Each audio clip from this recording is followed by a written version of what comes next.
Hey everyone, welcome to Wildlife Inspired. I'm your host, Scott Keys. This is your channel for photography, for wildlife, and for wildlife photography. And in today's video, a little bit personal. I'm going to talk about photography as a business, but how I am involved in that process. I'll get to all of that and explain my current situation right after this.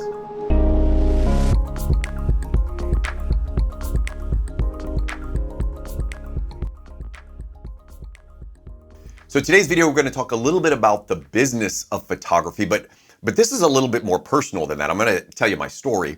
I want you to hang in here because I'm going to have a lot of these themes where I'm going to ask for your feedback. What do you think? So get ready down in the comments because I really do want to hear you down there. The last time I did one of these personal videos, I think was back in 2023, where I talked about a stroke that I had and how it may have related to wildlife.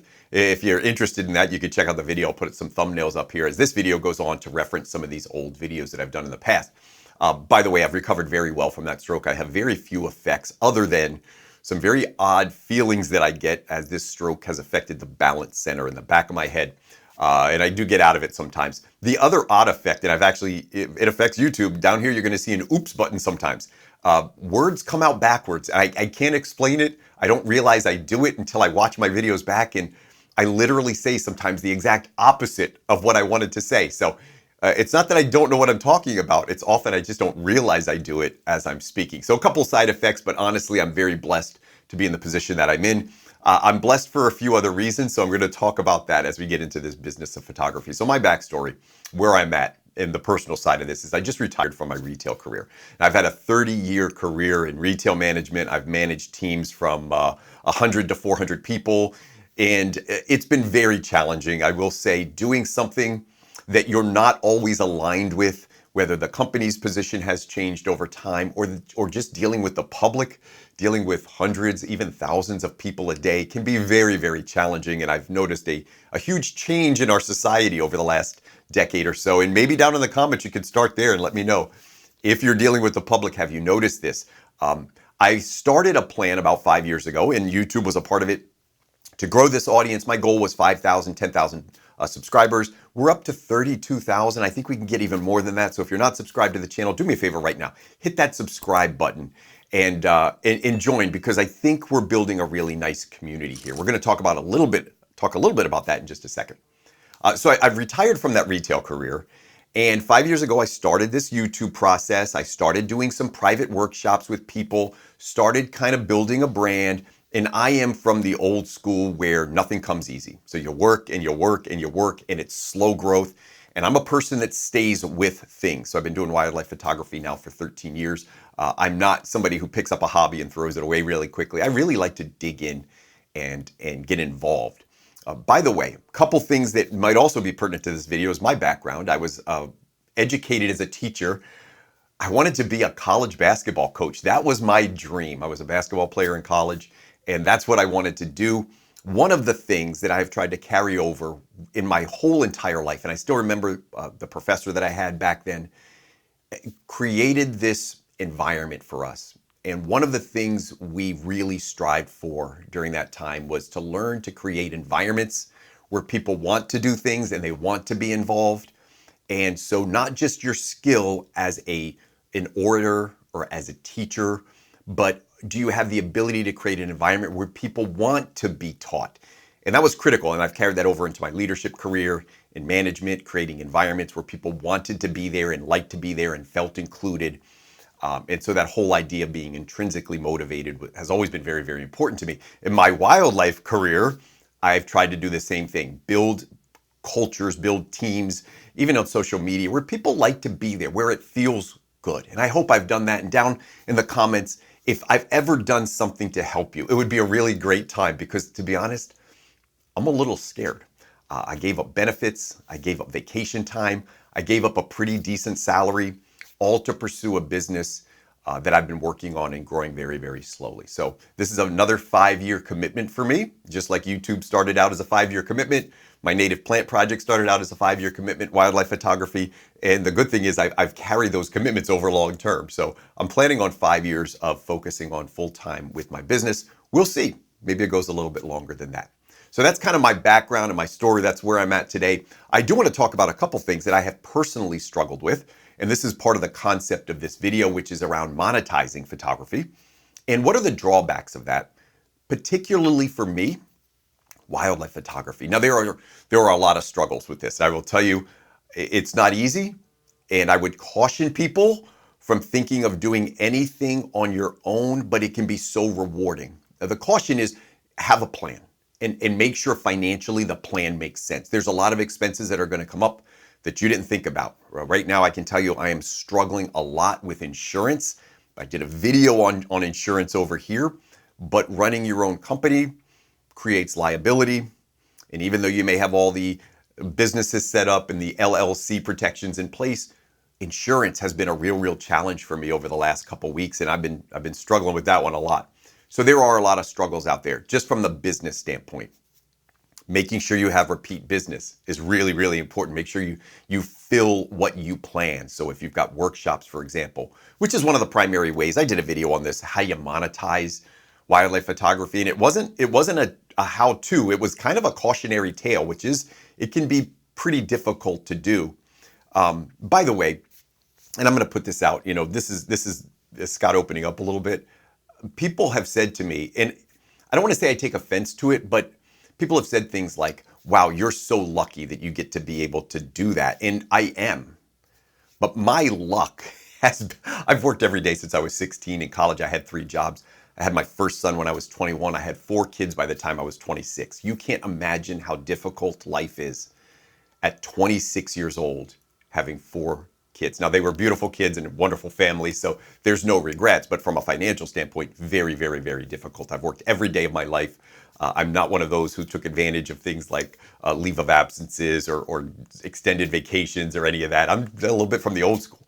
Worked every day of my life, and I did not come from a background where I was a silver spoon type of child. So anyway, this is lucky. I'm in a very fortunate position. I feel blessed every day, but don't ever think that things were handed. I am from the school, again, you work and you plug along and hopefully good things happen. And I've been very lucky to put myself in a position to do this. Now back to some of these struggles. One of the struggles that I have really dealt with is this idea of ethics and wildlife and exploitation. And so in this new career, I do a couple of these revenue streams, and one of the major ones is workshops. And that's really where the ethics is most at play for wildlife photographers. As soon as you decide to monetize this, print sales are great, education, speaking events, those are great, displaying pictures. We often don't have a huge ethical impact on that. In fact, we have a great opportunity to teach and to share ethics and to talk about that. But when you're out in the field, and I have this philosophy that anytime we enter the field, we have entered the wild habitat and we are impacting wildlife. There's really no way around it. I have some people that say like I leave no footprints behind. That's a great theory. It's a great philosophy. It's actually not true. As soon as you leave your house, you're impacting wildlife. I don't really care how cautious you are. Now, to me, it's all shades of gray, and there's certainly an acceptable shade of gray on one side, and there's some stuff on the other side that gets pretty dicey. I have struggled with this for a couple reasons, not just because of my personal ethics, not that I feel like, hey, I might push too far, even though that is a reality. When somebody is paying for an experience, there is a pressure to perform. And so that can often make you do things that you might not normally do. And that is a reality. I'm just being honest with you. Down in the comments, let me know if you've experienced that or felt it, but it is a reality. The other part that I'm really concerned about, and I've done several videos on this in the past, is about locations and sharing around this idea of gatekeeping versus protecting. There's a lot of people that want to know how you did it, where you got your information, and it leading to exploitation. I am really struggling with this one. For my personal workshops, by the way, I don't announce specific locations. I've gone as far as to take the advice of one of my friends that says, I have them sign non-disclosure agreements. Is that too much? Like if you went on a workshop and somebody said, hey, listen, I'm going to have you sign an agreement that says you can't share the information we're about to go through. Or is it smart? Is it protecting a place? Maybe a little selfish, maybe a little bit of the protection, maybe it's a little of each, I don't know. But I've gone to that extreme because I do think that this can be exploited a little bit. I will also tell you there's a lot of photographers that follow other photographers and they figure it out. They say, well, let me look enough, or this person's giving me information, I can go there. Talking to a friend who, it's really tough, some of the stuff that goes on out there, who it happened more than once, but the last time I heard about it, conducted a workshop, took a client to a place they were the only one shooting at, came back, the person who they took on a workshop had two people with them that they were now running a workshop at the exact same location. Now that does not feel right to me. Nobody owns that location, public spot, but it doesn't feel right to me. And I've certainly worked very hard not to do that to other photographers, but it happens all the time. So anyway, these are some of the things that I've really struggled with. You can let me know your thoughts down there. I wanted to make this announcement because, listen, to be honest, you're going to hear a couple more plugs on YouTube. I've been very cautious with my content.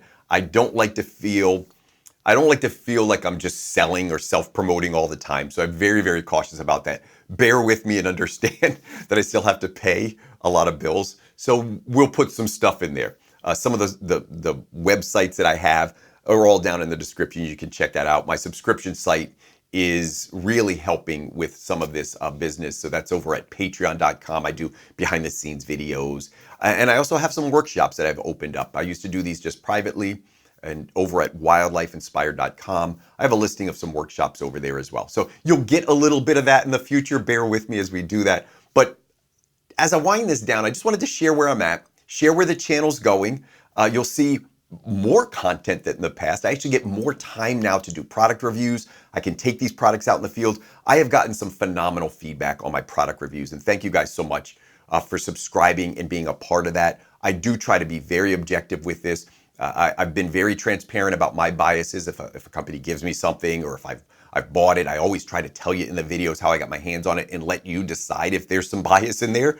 There is inherently bias in everything we do in life, but I have tried very hard to be objective with those reviews and actually use the products before I give you my opinion. So there's a lot of playlists over there. I'll list some of the playlists that I have, but you can check those out because it's not just product reviews.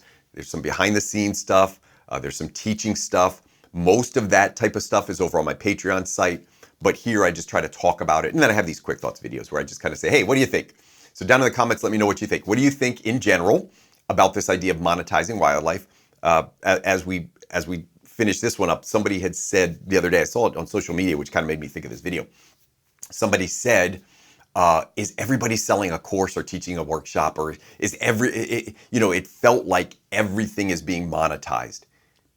And I think there's a little bit of truth to that. We are certainly seeing a push for people wanting to make money off the things they love doing.